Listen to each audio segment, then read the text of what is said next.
আসসালামু আলাইকুম।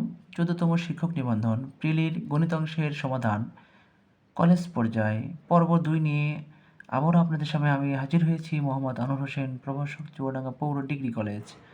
আমরা আলোচনা দীর্ঘায়িত না করে আমাদের মূল আলোচনা শুরু করব।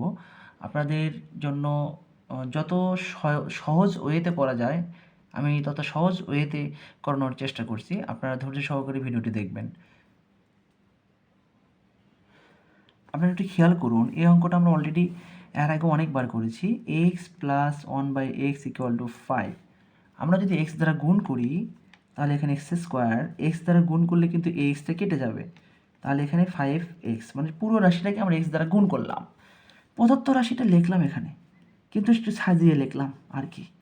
তাহলে এক্স এখানে কি লেখা যাবে? এক্স স্কোয়ার প্লাস 1 এর মান অলরেডি আমরা 5x বের করেছি, লিখিয়ে দিলাম এখানে এক্স, এখানে 6x কেটে গেলাম, লবে কোনো কিছু নেই, তাহলে 1 ছিল, 1/6।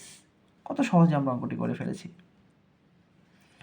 এখানে এক্স কিউব, এখানে খেয়াল করি আমরা এক্স কিউব মানে যে মানটা রয়েছে ওই মানের উপর একটা কিউব করে দেবো। এটা খুবই সহজ, ঘন a cube plus 3a² b plus 3a, আমরা এখানে বি স্কোয়ার প্লাস এখানে আমরা বি কিউব লিখতেই পারি, মানে সূত্র অনুযায়ী আমরা এখানে লিখে দিলাম।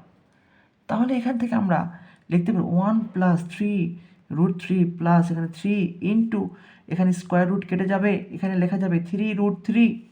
তাহলে এখান থেকে 9 একে 10, এখানে কত 3 এবং 3 6√3। আপনারা কিন্তু 6 আর 10 যোগ করে 16 লিখবেন না, কারণ এটা হচ্ছে √3-র সাথে 6 গুণ অবস্থায় আছে, এটার সাথে এটা কখনোই যোগ হওয়ার সম্ভাবনা নেই। পরবর্তী প্রশ্ন, আমরা জানি কোনো সংখ্যার পর 0 বললে 1 হয়। এখানে 17, তারপর 0 সাথে একটা এক্স, 17 পর 0 বললে হবে 1 into x is equal two কত? এক্স। আমরা জানি যে কোনো সংখ্যার পর 0 বললে ওই মানটি সর্বদাই 1 হবে।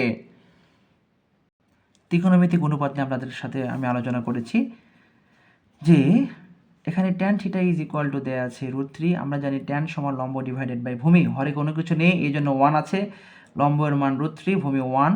অতিভুজের মানটা আমাদের নির্ণয় করতে হবে। অতিভুজ সমান আমরা জানি বর্গমূল লম্ব স্কোয়ার প্লাস ভূমি স্কোয়ার।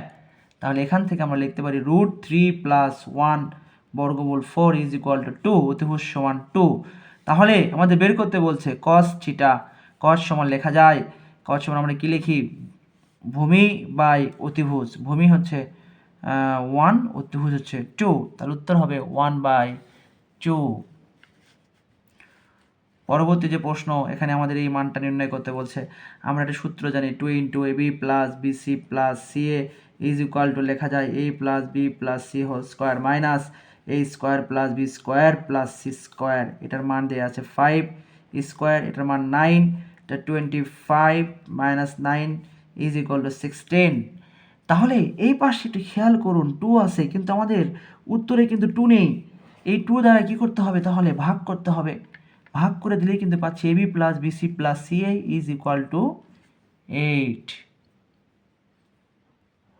পরবর্তী প্রশ্ন, এটি ট্রাপিজিয়ামের উচ্চতা এবং সমান্তরাল বাহুদ্বয় দেয়া আছে।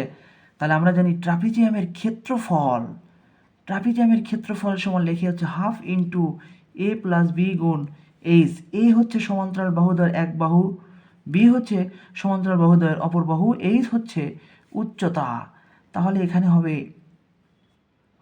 16, 2 দ্বারা কেটে দিলাম 4, তো 4 16 64। পরবর্তী প্রশ্ন বলছে আমাদের সঠিক উৎপাদকে বিশ্লেষণ করতে বলছে। এখানে a স্কোয়ারকে সাজিয়ে লিখি -2ab প্লাস বি স্কোয়ার, আর c কে বাহিরে দিলাম। এই তিনটে মিলিয়ে আমরা লিখতে পারি a minus B whole square.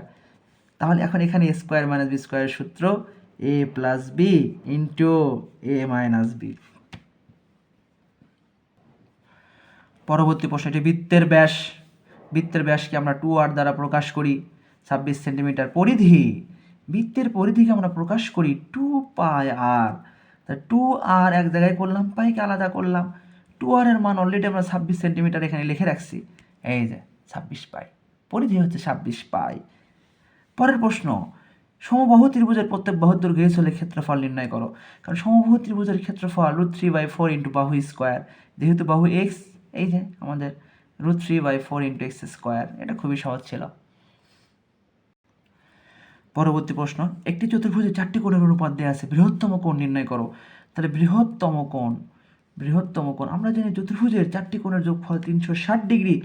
এখানে বৃহত্তম কোণের 4টি অনুপাত আছে, 4টি অনুপাতের মধ্যে যে অনুপাতটি সব থেকে বড় তাকে বলা হয় বৃহত্তম কোণের অনুপাত, ডিভাইডেড বাই এই 4টি কোণের অনুপাতের যোগফল। তাহলে 4 4 4 8, 8 দ্বারা যদি কেটে দিই তাহলে হবে এখানে আমরা পাবো হচ্ছে 45 গুণ 3, তাহলে 135।